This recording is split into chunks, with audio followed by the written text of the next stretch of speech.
ચાલો good morning students. આગળનો આપણો લાસ્ટ થિયરીનો પોઈન્ટ છે ટ્રેન્ડ પર્સન્ટેજ. હવે તમને થિયરીની પીડીએફ છે એ મેં મોકલી દીધી છે, તમે જોઈ લેજો. ઓકે,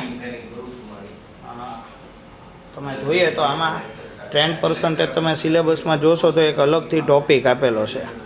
હવે ટ્રેન્ડ પર્સન્ટેજ એટલે શું? તો કે ટ્રેન્ડ પર્સન્ટેજ આપણને ઘણી બધી માહિતી પૂરી પાડે છે.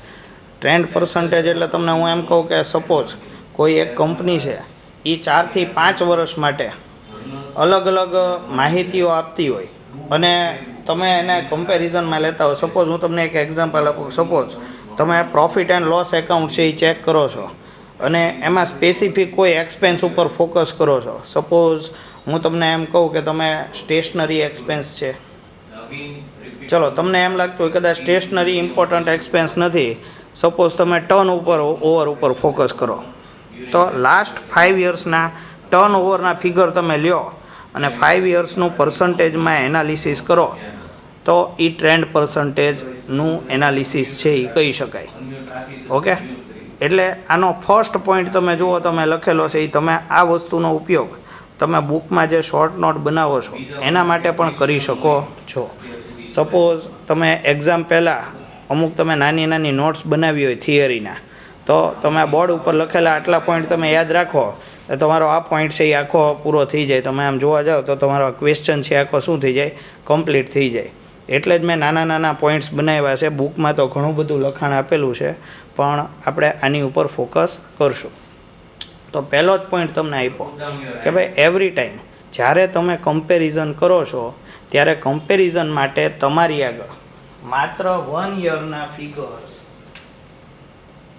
થી તમે કમ્પેરિઝન કરી શકતા નથી. કમ્પેરિઝન કરવા માટે શું હોવું જોઈએ? મોર દેન 1 યરના ફિગર્સ છે એ તમારે આપવા પડે. ઓકે, તો જ તમે શું કરી શકો? કમ્પેરિઝન છે એ કરી શકો છો. પછી તો કે સેકન્ડ પોઈન્ટ તમને આપ્યો, trends can be evaluated from figures of more than 1 year. જો કોઈ પણ હું તમને કહું ટ્રેન્ડ્સ એટલે શું? સપોઝ તમે 5 યર્સ છે, 1 2 3 4 અને 5, અને તમારા ટર્નઓવરના પર્સન્ટેજમાં એક ધારો સપોઝ ઇન્ક્રીઝ થયા કરતો હોય 32%, 35%, તો આના બેઝિસ ઉપર તમે પર્સન્ટેજના બેઝિસ ઉપર શું કરી શકો? ઇવેલ્યુએશન કરી શકો. એટલે સપોઝ 5 યર્સ હોય તો હર્ષિતભાઈ ધીમું રાખજો ને, તો ટ્રેન્ડ્સનું તમે શું કરી શકો કે તમે ઇવેલ્યુએશન્સ છે એના ઉપરથી કરી શકતા હો છો. પછી તો કે તમે જોશો તો following points to be considered while making evaluation for trend percentage. હવે આગળના જે પોઈન્ટ્સ છે એમાં શું કીધું? તો કે અમુક પોઈન્ટ્સ છે એને તમારે કન્સિડર કરવા પડશે, અમુક પોઈન્ટ્સ છે એની ઉપર તમારે ધ્યાન રાખવું પડશે જ્યારે ટ્રેન્ડ પર્સન્ટેજનું તમે ઇવેલ્યુએશન કરો છો. માત્ર ને માત્ર પર્સન્ટેજના ઇવેલ્યુએશનથી દરેક વસ્તુનો એક્સક્લુઝિવ કન્ક્લુઝન ઉપર તમે પહોંચી શકતા નથી. હવે આ બાબતે આપણે થોડુંક જેમ જેમ પોઈન્ટ આવતા જાય એમ તમને એક્સપ્લેનેશન આપતો જાઉં છું. તમે ફર્સ્ટ પોઈન્ટ જોશો તો trend ratio should be made for all items but four important items. જો ટ્રેન્ડ રેશિયો અથવા તો પર્સન્ટેજ છે એનો યુઝ તમારે શેના માટે કરવાનો છે? તો કે તમારે ઇમ્પોર્ટન્ટ આઇટમ્સ માટે જ કરવાનો છે. હવે તમે કહેશો સર ઇમ્પોર્ટન્ટ આઇટમ્સ તમારા માટે શું હોઈ શકે? તો કે સપોઝ ટર્ન ઓવર હોઈ શકે. સેકન્ડ, તમારી માટે પરચેઝીસ છે એ તમારા માટે ઇમ્પોર્ટન્ટ હોઈ શકે. ઘણીવાર અમુક કંપનીઓ માટે એડમિનિસ્ટ્રેટિવ એક્સપેન્સીસ હોય, આ પણ ઇમ્પોર્ટન્ટ હોય. એટલે depend upon priority of the company important items છે એના જ તે માત્ર ટ્રેન્ડ રેશિયોઝ છે એ તમારે કાઢવા જોઈએ. આખા પ્રોફિટ એન્ડ લોસ એકાઉન્ટના ટ્રેન્ડ રેશિયોઝ છે એની રિક્વાયરમેન્ટ રહેતી નથી. કેમ? તો કે તમારી જે રિક્વાયરમેન્ટ છે એ મુજબ જ તમારે ઇમ્પોર્ટન્ટ આઇટમ સિલેક્ટ કરવાની છે અને એ ઇમ્પોર્ટન્ટ આઇટમ્સ છે એના જ તમારે પર્સન્ટેજ કાઢવાના છે. આ ફર્સ્ટ પોઈન્ટ કારણ કે આખા પ્રોફિટ એન્ડ લોસ એકાઉન્ટનું આપણે એવું ટ્રેન્ડ એનાલિસિસ કરવા જઈએ તો ઘણીવાર તમને કન્ક્લુઝિવ અથવા તો એમ કહીએ ને કે જ્યાં આગળ ફોકસ કરવાનું છે એવા પોઈન્ટ્સ ઉપર તમે ફોકસ કરી શકતા નથી. એટલે સિલેક્ટેડ આઇટમ્સ ઉપર જ તમારે શું કરવાનું છે, ધ્યાન આપવાનું છે. સેકન્ડ પોઈન્ટ તમે જોશો તો increase or decrease in trend also required further investigation. જુઓ, જ્યારે પણ પર્સન્ટેજમાં ઇન્ક્રીઝ અથવા ડિક્રીઝ જોવામાં આવે છે તો માત્ર પર્સન્ટેજનું ફોકસ કરવાની બદલે તમારે શું કરવું જોઈએ, ફર્ધર ઇન્વેસ્ટિગેશન. હવે ઇન્વેસ્ટિગેશન એટલે શું, તો કે સપોઝ ટર્નઓવરમાં ઇન્ક્રીઝ થતો હોય તો એ સારી બાબત કહેવાય. સમજો કેમ, તો કે ઇન્કમ છે એ વધારે જનરેટ થાય, પણ એની બદલે એમ થતું હોય કે એક્સપેન્સ છે એમાં વધારો થાય સતત કોઈ પર્ટિક્યુલર એક્સપેન્સીસ છે એ વધારે પડતા તે વધારે પર્સન્ટેજમાં દેખાઈ રહ્યા છે, તો માત્ર ત્યાં તમારું ટ્રેન્ડ એનાલિસિસ છે એ ત્યાં પૂરું નથી જતું. તમારે શું કરવું પડે, તમારે આગળ ઇન્વેસ્ટિગેશન કરવું પડે. સપોઝ હું તમને એક એક્ઝામ્પલ આપું કે સપોઝ પરચેઝીસ અથવા તો એક્સપેન્સીસ પ્રોડક્શનને લગતા વધી ગયા છે, તો તમે માત્ર એમ ન કહી શકો પરચેઝીસને આટલા પર્સન્ટેજ ઇન્ક્રીઝ થઈ ગયો, પ્રોડક્શન એક્સપેન્સમાં આટલો ઇન્ક્રીઝ થઈ ગયો.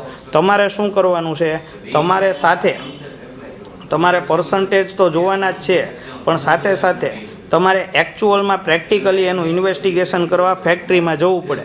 ફોર એક્ઝામ્પલ હું તમને કહું કે ફેક્ટરી એક્સપેન્સ અથવા પ્રોડક્શન એક્સપેન્સ વધી ગયા છે, તો what is the reason behind that, તો એના માટે ફર્ધર ઇન્વેસ્ટિગેશન ઇઝ રિક્વાયર્ડ. એટલે આપણો સેકન્ડ પોઈન્ટ એવો છે કે માત્ર ઇન્ક્રીઝ અને ડિક્રીઝથી તમારું કામ કમ્પ્લીટ નથી થતું. તમારે શું કરવું પડે છે, એમાં ફર્ધર ઇન્વેસ્ટિગેશન કરવું જરૂરી છે કે ભાઈ કોઈ પણ ઘટના અથવા કોઈ પણ એક્સપેન્સ વધે છે અથવા બને છે તો what is the reason behind that, બરાબર. તો એ તમારે ફાઇન્ડ આઉટ કરવું પડે. પછી તો કે થર્ડ પોઈન્ટ તમને કીધો consistency in preparing books of account. જો શું કીધું, કન્સિસ્ટન્સી.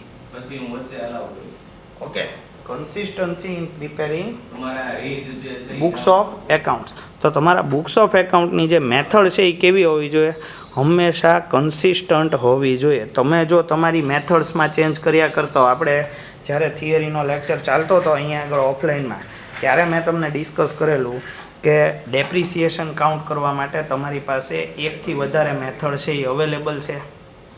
પછી તો કે ક્લોઝિંગ સ્ટોક તમારે કેલ્ક્યુલેટ કરવો હોય તો એકથી વધારે મેથડ તમારી પાસે અવેલેબલ છે. હવે તમે સતત તમારી મેથડ્સ છે એ જો ચેન્જ કરે રાખશો અથવા તો અકાઉન્ટ લખવાની પોલિસી ચેન્જ કર્યા કરશો તો તમને આ પ્રોબ્લેમ્સ છે એ ક્રિએટ થશે. એટલે કન્સિસ્ટન્સી છે એ તમારી હોવી જોઈએ. સપોઝ તમે રિટર્ન ડાઉન વેલ્યુ મેથડથી ડેપ્રિસિએશન કાઉન્ટ કરતા હો તો કન્ટિન્યુઅસ 5 યર્સ માટે શું કરવું પડે, એક ધારી કન્સિસ્ટન્સી છે એ મેન્ટેન કરવી પડે તે. ઓકે, પછી તો કે નેક્સ્ટ પોઈન્ટ છે એવો છે કે abnormal year will not give fair comparison.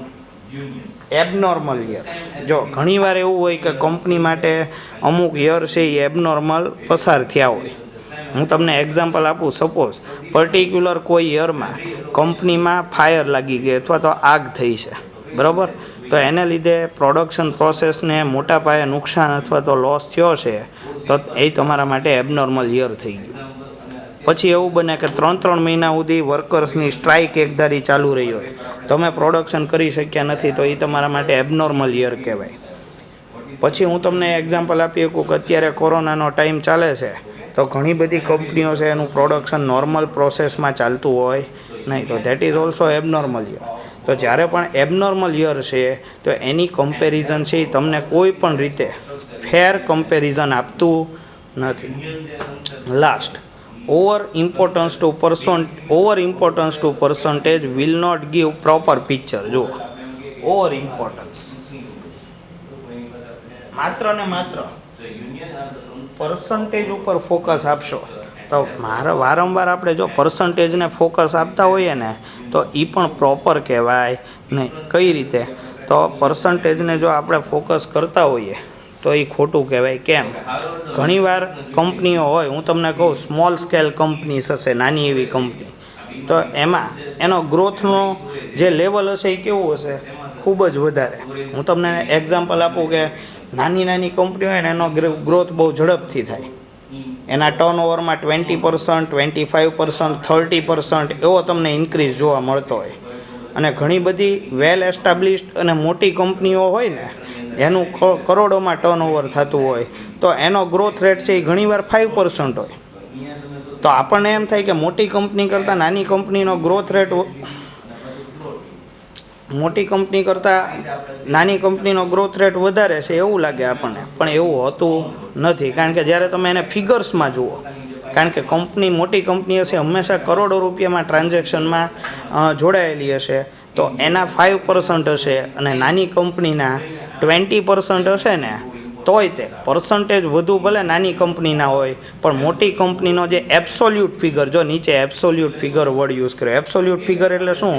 તો કે રૂપિયામાં તમે જો ટર્નઓવરનો વધારો જોવા જાઓ તો મોટી કંપનીનો ઘણો બધો વધારે છે એ નીકળી શકતો હોય છે. એટલે ઓવર ઇમ્પોર્ટન્સ છે એ પર્સન્ટેજને આપવાની બદલે ફિગર્સને ધ્યાન રાખવા જોઈએ, એમ પણ તમને કીધેલું છે. તો આ ટ્રેન્ડ પર્સન્ટેજનો પોઈન્ટ છે એ આપણે આજે અત્યારે આમાં આટલું રાખીએ છીએ. તમને ક્લિયરલી સમજાઈ ગયું હશે.